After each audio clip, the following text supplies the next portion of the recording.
एक समय की बात है। कौशल राज्य में एक राजा राज्य करता था। एक बार उसे अपने खजाने की रक्षा के लिए कोषाध्यक्ष की जरूरत पड़ी। राजा चाहता था कि किसी ईमानदार और निर्लोभी व्यक्ति को ही इस पद पर रखा जाए। ऐसे व्यक्ति को ढूंढना आसान नहीं था। अनेक व्यक्ति राजा द्वारा ली गई इस परीक्षा में असफल हो चुके थे। राजमहल से कुछ दूरी पर एक गरीब किसान का घर था। उसकी टूटी फूटी झोपड़ी थी। उसमें बैठना दूभर हो चला था।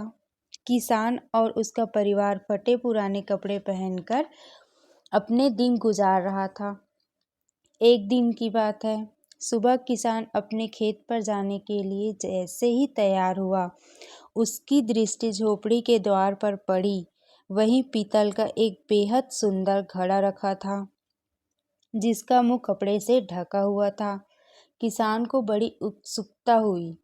उसने घड़े को खोलकर देखा, लेकिन जैसे ही उसने कपड़े को हटाया, उसकी आंखें चौंधिया गई। घड़े में स्वर्ण मुद्राएं खचाखच भरी थी। किसान उसे लेकर तुरंत घर में घुस गया। उसने वह घड़ा अपनी पत्नी को दिखाया। उसके चारों बच्चे भी वहां इकट्ठे हो गए। बच्चे सोच रहे थे कि अब हमारी गरीबी दूर हो जाएगी। अब हम भी अच्छे कपड़े पहनेंगे, अच्छा खाना खाएंगे। बड़ा बेटा बोला, पिताजी, अब इस धन से हमारे सारे कष्ट दूर हो जाएंगे।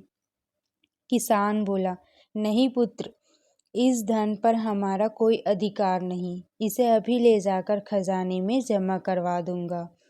याद रखो, मुफ्त का धन कभी सुख नहीं देता। वह अपने साथ रोग शोक दोनों लेकर आता है। ईमानदारी और परिश्रम की कमाई ही फलती है, हराम की नहीं। किसान की पत्नी बोली, हाँ, तुमने बड़ी अच्छी बात सोची है। चलो अभी हम दोनों चलकर इसे खजाने में जमा करा देते हैं। किसान और उसकी पत्नी घड़े को लेकर राज दरबार में पहुंचे। किसान स्वर्ण मुद्राओं से भरा घड़ा राजा के सामने रखकर बोला, महाराज, यह घड़ा हमें अपनी झोपड़ी के द्वार पर मिला है। राजा ने बड़े गौर से दोनों को देखा। दोनों के शरीर पर पैबंद लगे कपड़े थे। गरीबी उनके कपड़ों से साफ झलक रही थी। राजा ने उनसे पूछा, क्या तुम्हें धन की जरूरत नहीं? हम ईमानदारी और परिश्रम से धन कमाएंगे। उस धन को हम क्यों ले जो न जाने किसका है।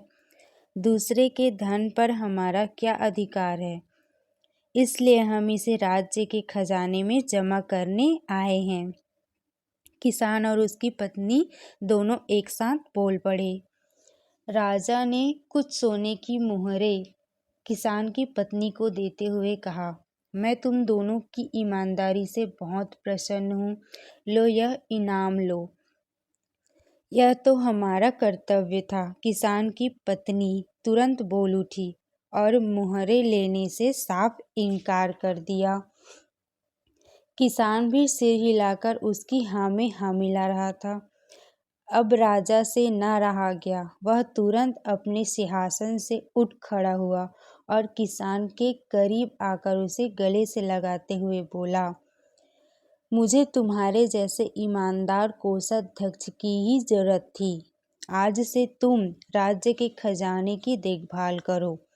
किसान ने कभी यह नहीं सोचा था कि उसे इतना बड़ा पद प्राप्त होगा। दोनों के चेहरे पर खुशी छा गई। यह तो उन्हें बहुत बाद में पता चला कि उनकी परीक्षा के लिए राजा ने ही वह घड़ा रखवाया था। अन्य व्यक्तियों ने तो अपने द्वार पर घड़ा पाकर उसमें से स्वर्ण मुद्राएं निकालकर अपने घरों में छिपा ली थी, मगर राजा को घड़ा वापस करने वाला यही एकमात्र व्यक्ति था। तो इस कहानी से हमें क्या शिक्षा मिलती है कि सबसे बड़ा धन संतोष है। Thank you for watching.